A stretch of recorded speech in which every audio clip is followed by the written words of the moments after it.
Venezuela, tengan todos como siempre muy buenos días y sean bienvenidos a Soluciones. Quien les saluda como siempre a esta hora en nombre de un gran equipo que hace posible que lleguemos a través de sus pantallas, Natalie Vitesnik.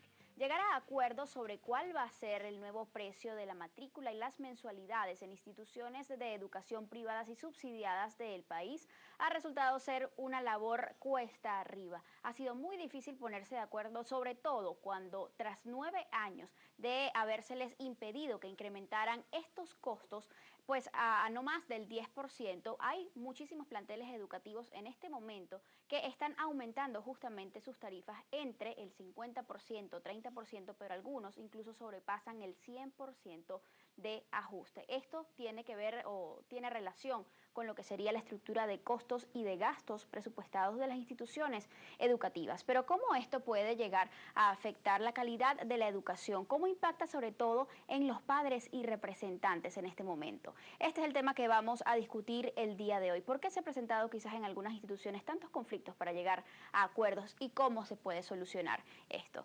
Los invitamos a que nos acompañen a debatir sobre este tema en esta oportunidad y vamos a ver un poco más de qué se trata esta discusión del día de hoy en este material que preparó nuestro equipo de producción. Sean todos bienvenidos. En la Gaceta Oficial número 40.452 de fecha 11 de julio de 2014, establecieron el procedimiento que determinará el monto de la matrícula y mensualidades por cada institución educativa de gestión privada. La normativa fijada por el Ministerio de Educación y la Superintendencia Nacional para la Defensa de los Derechos Socioeconómicos estipula que el monto de la matrícula y la mensualidad se determinará exclusivamente para cubrir los costos y gastos previstos en el presupuesto del año escolar. Asimismo, sostiene que para determinar el monto de la matrícula y mensualidades, la directiva de cada plantel deberá presentar ante la Asamblea Escolar la estructura de costos y gastos como parte integrante del presupuesto del año escolar siguiente. Posteriormente, la Asamblea Escolar, con un previo estudio económico, acordará el monto de la matrícula y las mensualidades que permitan cubrir los costos y gastos de la institución durante el año escolar correspondiente. La Gaceta expresa que se prohíbe el establecimiento de cuotas, aportes, bonos, contribuciones o cualquier otra denominación en dinero o especie, así como el empleo de figuras o modo tales como fundaciones, asociaciones civiles, sociedades mercantiles, que pueda significar un aumento del pago por concepto de prestación del servicio educativo.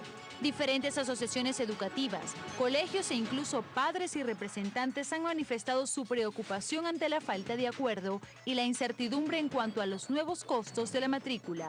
Mientras tanto, el tiempo corre y el año escolar debe comenzar. Por eso hoy dedicaremos este espacio a buscar soluciones a este tema.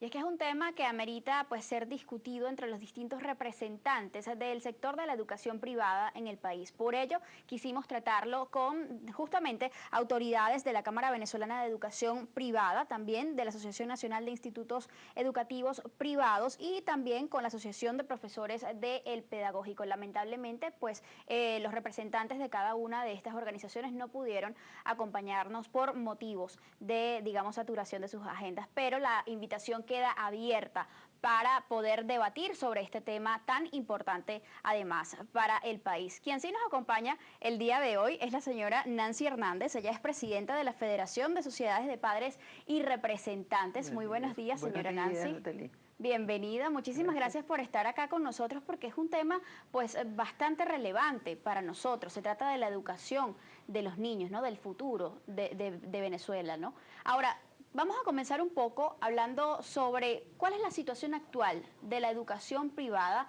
a nivel pues básica, media diversificada en Venezuela. ¿Cómo lo ven ustedes como representantes? Bueno, fíjate, lo primero que nosotros tenemos que ver en este momento es que no podemos hablar de educación oficial o educación privada como entes totalmente distintos. La educación es una sola. Y hay una oferta privada y hay una oferta oficial que debería ser la oferta que satisfaciera en la mayor cantidad posible la demanda que hay en este sentido. Lamentablemente no es así. El sector privado debería ser una opción voluntaria, es decir, cada padre debería decidir si inscribe o no a sus hijos en un proyecto educativo privado. Pero hace más de una década, y quizás mucho más, yo diría que más de 15 años, esta opción voluntaria se ha convertido en la alternativa educativa de calidad. Es decir, ya obligatoriamente los padres que desean que sus hijos tengan clase los 180 y ahora 200 días, que no son, pero son 200 días de actividad que establece la Ley Orgánica de Educación, que pueda asistir a un plantel educativo en condiciones óptimas, que haya los materiales, que no haya problemas de inseguridad dentro del plantel, que los docentes estén bien pagados, no lo satisface el sector oficial de la educación. Por eso hay una migración masiva. Nosotros estamos hablando de escasamente un 20% de planteles educativos del sector privado, y esto engloba los subsidiados y los no subsidiados, que atienden al 25% de la población estudiantil desde maternal hasta el 5º año de media y técnica general en el país. Y además que no se dan abasto, como tú lo dices. No se dan, y además las colas que hay para conseguir un cupo en un plantel privado son de 2 y 3 años de anticipación para poder entrar a lo que todos los padres queremos, es que nuestros hijos estén formados mejor de lo que nosotros fuimos formados.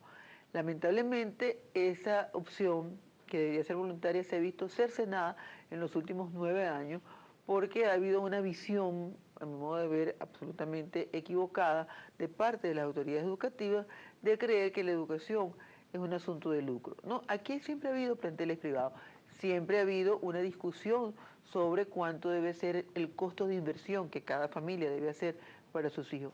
Pero eso es un derecho inalienable y además preferente de la familia venezolana.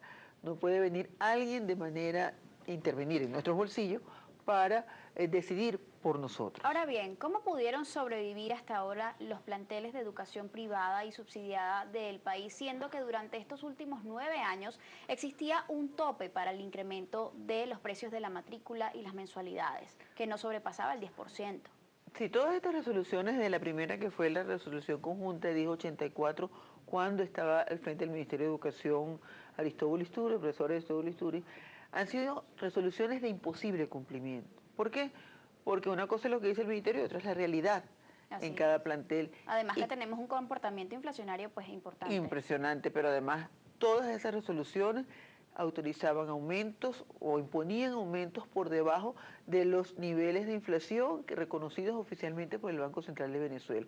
Ya había un déficit que arrastramos durante 10 años lectivos, porque tenemos que hablar de 10 periodos lectivos, que han venido acumulándose. ¿Cómo lo resolvían los padres? Bueno, muchos colegios cerraron, tenemos que hablar de eso, que no tenían la capacidad para poder asumir esos costos, porque además eso tenemos que agregarle no solamente la inflación, sino los aumentos salariales, las mejoras que tiene que haber, la inversión en cuanto a la infraestructura y todo el apoyo pedagógico y didáctico que debe haber en cada plantel, y sin embargo, ese déficit fue asumido por los padres de manera responsable a través de diferentes mecanismos de la donación, de creación de fundaciones, de proyectos especiales de las sociedades de padres y representantes, de actividades extraordinarias para compartir y para poder garantizar el proyecto educativo que escogieron para sus hijos. Esos costos que han venido arrastrando un déficit importante y que los padres los conocemos porque sabemos cuánto cuesta la educación de nuestros hijos, es desconocido en la resolución que tiene fecha del 9 de julio, que fue insertada en la Gaceta del 11 de julio, pero que solamente fue publicada a partir del 16 de julio. La resolución 114. La resolución Ahora 114. bien, se habla de que justamente la iniciativa en tomar esta medida tuvo que ver con los planteamientos que hicieran los representantes de las instituciones de educación privada y subsidiada del país a través de lo que fue la consulta por la calidad educativa. ¿Qué fue exactamente lo que se planteó allí? De eso vamos a estar hablando más adelante. Tenemos que hacer una pausa, no sin antes recordarles que pueden comenzar a participar con nosotros a través de nuestra cuenta en Twitter, @solucionesgb. Hoy utilizando el hashtag o la etiqueta costo de la educación. Hacemos nuestra primera pausa, ya venimos.